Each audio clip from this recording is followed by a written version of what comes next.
Свадьба Елены и Артема, наследника крупной строительной империи, должна была стать событием года. Среди вековых сосен Карелии воздвигли стеклянный шатер, а столы ломились от изысканных деликатесов, контрастируя с суровой дикой природой вокруг. Елена, дочь скромного лесника, пропавшего без вести год назад, выглядела в своем белоснежном платье, как испуганная птица, запертая в золотой клетке. Ведь все знали, что этот брак был лишь способом Артема замять скандал с незаконной вырубкой заповедных земель. Когда гости подняли бокалы за счастье молодых, из густой чащи донесся треск ломающихся деревьев, и на поляну, сминая декоративные арки из живых роз, вырвался огромный бурый медведь, чья морда была испещрена старыми шрамами. «Всем назад, не шевелитесь, он же разорвет нас всех на части!» — истошно закричал Артем, первым бросая невесту и прячась за спины напуганных официантов, пока остальные гости в панике запрыгивали на столы, опрокидывая дорогое шампанское. Медведь, игнорируя крики и суету, целеустремленно шел прямо к Елене, которая стояла неподвижно, узнавая в этом звере того самого Потапыча, которого ее отец спас из браконьерской петли еще медвежонком.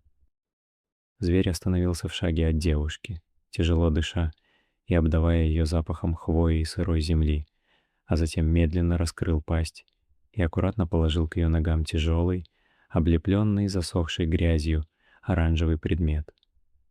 Это был защищенный черный ящик с лесозаготовительной техники Артема, который год назад таинственным образом исчез с места несчастного случая, в котором погиб отец Елены, якобы случайно попавший под гусеницы трактора.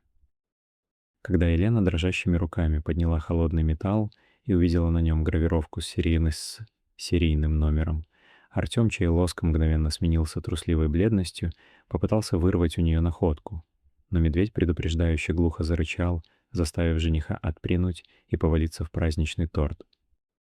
Позже, когда на место прибыли егеря и полиция, выяснилось, что на записи ящика сохранился разговор Артема с прорабом, где он лично отдавал приказ убрать назойливого лесника, мешавшего стройке, и сбросить его тело вместе с техникой в глубокий овраг. Медведь, который все это время жил рядом с тем самым оврагом, словно ждал момента, чтобы вернуть долг своему спасителю и восстановить справедливость самым эффектным способом.